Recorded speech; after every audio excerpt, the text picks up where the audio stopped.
So it's Thursday Night Football. It's the Green Bay Packers at the Detroit Lions. The Lions are favored by 3.5. In this quest to become one of the best teams in the NFL for the Lions, something's changed over the last couple of years. You never got to see Lions primetime Thursday night games. I repeat this every year. It's just new. Every team would get a max of one Thursday game, and it was Lions at Thanksgiving at 12:30, and that's it. Now they're so good, you need more primetime Lions games. We all need them. We all need more primetime Lions games because they're America's team now, Sam. America's team. America's team. Well, this is an unusual one where both teams are coming off a full week's rest. Because Thursday game, usually somebody's coming off a short week. Yeah. At least somebody, if not both teams. But it's like 3 games in 12 days for both teams when you add them up. So it's kind of a tough stretch, but it's also now they get to get through this and get a little extra rest. Because they played on Thanksgiving, they've had the full week of rest each. So we are getting 2 high-quality teams fully rested, which might make this the best Thursday night game on paper they've ever had, based off those kind of variables. You are hyping it up. This is right. I mean, think about it. Normally, it's 2 crappy John teams coming Anik up. level, Joe Rogan level of hyping up this fight. UFC 9,773 of all the ones that we've seen. This is the one that is the best. This is the best Thursday night football matchup of all time.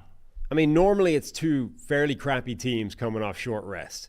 Now it's 2 very good teams coming off a full week of rest. That has to make it better. It's great. No Thursday night slop tonight. No Thursday night and slop. It won't be sloppy like the Green Bay game where it was all rainy and windy and awful right a couple of weeks ago. So it's just nothing but positives here. Nothing but positives. It is just a powerhouse matchup. I think for me, I mean, we talk about the quarterbacks a lot as far as the matchup. Jordan Love maybe playing the best football of his season so far. Detroit, I can't get over, like, there wasn't a yard. They just executed everything at the beginning of the game, but they just stalled in the red zone. And when I think about, we brought this up a couple weeks ago, how could Detroit lose? It's turnovers and just red zone quirkiness, right? If you just get stalled in the red zone or Jahmyr Gibbs fumbles on the way, into the end zone or at the 10-yard line, you can lose. Yeah, I mean, that fumble if you don't have huge. Quirky stuff. I feel like Detroit might be just the best all-around team in the league.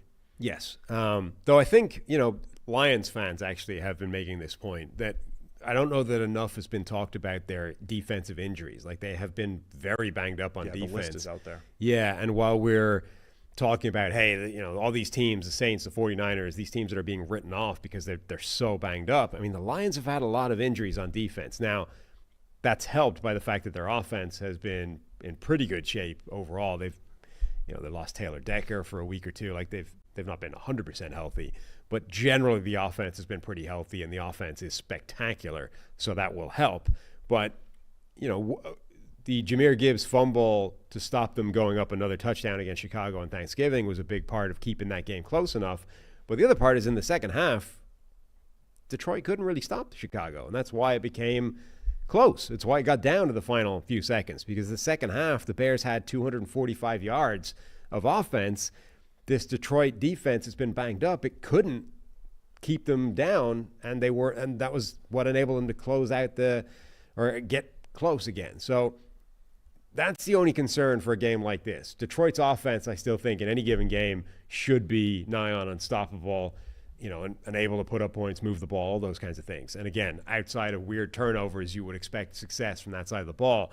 The concern is Detroit's defense so banged up that this just becomes a monster shootout and they can't really slow down Green Bay? Yeah, they've really had a plethora of injuries on that side of the ball. Nice. And they've overall played better than they were last year when they were healthier. They've ridden, had Aiden Hutchinson. Right. I mean, that's what I'm saying. Like, they deserve credit for riding over those injuries and not having it be a defining kind of factor of the season and shut down, and the defense becomes complete trash. And that's why Aaron Glenn is being talked about as a head coaching candidate in his own right, in addition to Ben Johnson on the offensive side. Yeah, I think this is probably the best job Aaron Glenn has done. And because there were times last year where they were picked apart, but they would make really good second half adjustments, kind of like the old Cincinnati Lou Anarumo defense we'd always talk about. To me, it's just Brad Holmes and the depth that they have built on this team in making a shrewd move like trading for Zadarius Smith at the trading deadline. At some point, maybe it catches up a little bit until some of those guys come back, because it's a lot of inexperienced and just newer players playing on the defensive side of the ball. Even on offense too, having left tackle Dan Skipper, filling in there and everything. But I trust Detroit's ability to move the ball. As long as Goff takes care of the ball, I think they'll have their success on that side. I think Green Bay could have success against this. As much as we've talked about Detroit's defense, Amik Robertson's been picked on a little bit these last few weeks, and Green Bay's really good with their receiver depth at being able to, create mismatches and find those weak spots. I think of all the ways that Detroit has overcome these injuries, I feel like Green Bay has a chance to exploit them a little bit. Yeah, so Detroit has done the same thing that Baltimore has done, which is sort of try and patch up a problematic secondary in spaces by shifting a ridiculously talented playmaker in positions. The Ravens moved Kyle Hamilton, basically back to safety to try and shore that up. The Lions have been playing Brian Branch more as a true safety than when he was this sort of perfect slot weapon, which is what brings in somebody like Amik Robertson, which then gets him with a bullseye on his back, right? So it was only one half against Chicago, but I would say Green Bay has a better offense than Chicago, and that's definitely the side of the ball where you have concerns for Detroit is, are they able to keep playing at a really high level with that side against a better offense, against a good offense like Green Bay, who have a very talented quarterback, a really good running back in Josh Jacobs, receiving weaponry everywhere, even without Romeo Doubs in the lineup, a good offensive line. It's just, even from a person and a great coach in Matt LaFleur, who's done wonders, right? That's a very difficult assignment for a defense that's banged up and undermanned. I try, Sam, to not listen to other NFL analysts for fear of, whether intentional or unintentional, stealing takes, stealing opinions. I try to come at it pure. Okay. So that what you get is just from me. But I accidentally overheard Mina Kimes' analysis on Jordan Love. Yeah? Did you hear this at all? Don't think so. She suggested that Jordan Love could be a Toyotathon, a quarterback. A Toyotathon? Toyotathon quarterback. When Toyotathon happens during the Christmas season, that's when he heats up. Okay. Right? So between Thanksgiving and Christmas, when it's Honda Bow season and all the stuff that you hate on the Christmas commercials, that's Jordan Love's best time. Last year, Christmas, 86th grade against the Lions on Christmas. Thanksgiving. Comes back the next week with a 92 grade against the Chiefs on Sunday Night Football. That stretch of play, we're right in the middle of Toyotathon. So that was Mina's, and that's why she's on the Simpsons broadcast. You see, she brings it with the Toyotathon analysis. Your thoughts here? Is this Jordan Love's time to shine, the month of December? Yes. Sure. Yes, it is. It's great. You weren't ready for that. No, I wasn't. I don't really know how to react to that.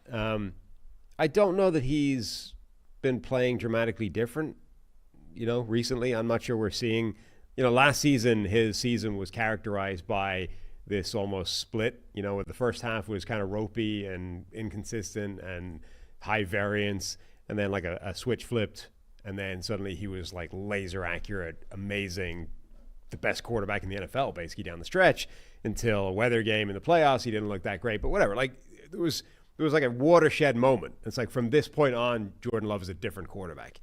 And this season, I think he's just split the difference. He isn't as volatile and inconsistent as he was right at the start, and he isn't as great as he was in the second half. And then the results have been different in game to game. Sometimes that will result in a really good-looking statistical performance. Sometimes that will result in an iffy-looking statistical performance. But I think broadly speaking, he's been playing kind of the same most weeks. You're getting, a fairly inconsistent version of Jordan Love, who's more accurate than he was at the start of last year, but is not as laser-focused, big plays everywhere, like insane stuff where you're like, how do you even defend that? We're just sort of splitting the difference. So I'm waiting. I feel like that is ready to come out at some point. That maybe. Was what I think marred. Like that was what highlighted his stretch run last year. His big time throws, 4, 3, 2, 4, 3, 2. Like there was a bunch of those big time throw games. But I guess where I was like, I cannot believe the 3rd and 10 throw that he made under pressure, fading away. Yeah. I can't believe some of the pinpoint throws that Jordan Love made. We haven't had that level of special nearly as often this year, and I feel like it's ready to come out maybe in a game like this. He was good on Thanksgiving. his stats were, I think, very good. I'm just not like, if that was our moment where like, look, there's Toyotathon started, so Jordan Love's amazing. I'm not really buying I think that. it was more of a prediction than a look back from Mina. I haven't yet seen the indication that there is the same switch that flipped last year has flipped for him this year. Like I'm not convinced that's going to happen. I don't think it needs to. Like I don't think this is like we're waiting for Jordan Love to do what he did down the stretch last year, and only then can Green Bay be a contending team. Like I think Jordan Love just playing at the level he's played for most of this year, good, not great, is good enough for them to be dangerous and win games against pretty much anybody. So I'm kind of, I'm not really buying into that narrative, but I don't think it matters. All right, man. I love it. This is the best Thursday night game Ever. in history. Of all time. The 9-3 Packers. Since the formation of the NFL. Since 1920? Sure. Since the formation of the NFL, the best Thursday night football game of all time. The 9-3 Packers, the 11-1 Lions, a division battle, the NFC Central, the North. In Detroit, we don't get night games in Detroit on Thursday nights. Now we do because the Lions are awesome. You get Dan Campbell, everything he's built. Matt LaFleur, one of the winningest coaches of all time, all coming to a head in the greatest Thursday night football game in the history of the National Football There you go. League. There you go. Starting to learn. Got to say it. Got to say National Football League. The Lions are favored in this National Football League game by 3.5. It's your turn to make a pick in the greatest TNF game in history. I'm going to go with Green Bay. I have talked myself into the Green Bay Packers. Okay. I don't love it. No, I can't. There's too many Lions fans watching. I don't want to let you down. You're right. You're right. I heard you. You're all watching. You guys are paying the bills. You this might year. be the most vulnerable human I've ever encountered. It's okay. It's to for Check peer the Mic. pressure. It's better for Check the Mic if we keep Lions fans close and engaged. They're paying the bills this year. They're flying us to the Super Bowl with their level of engagement this year. Right. They're the ones. So I'm picking the Lions. Yeah, you're caving to the peer pressure. Absolutely. Detroit. As is Harry, my son. He knows. Pick the Lions. Thanks for watching all the way to the end of our video. For more great content, click here to subscribe and here to watch another video. We'll see you again soon.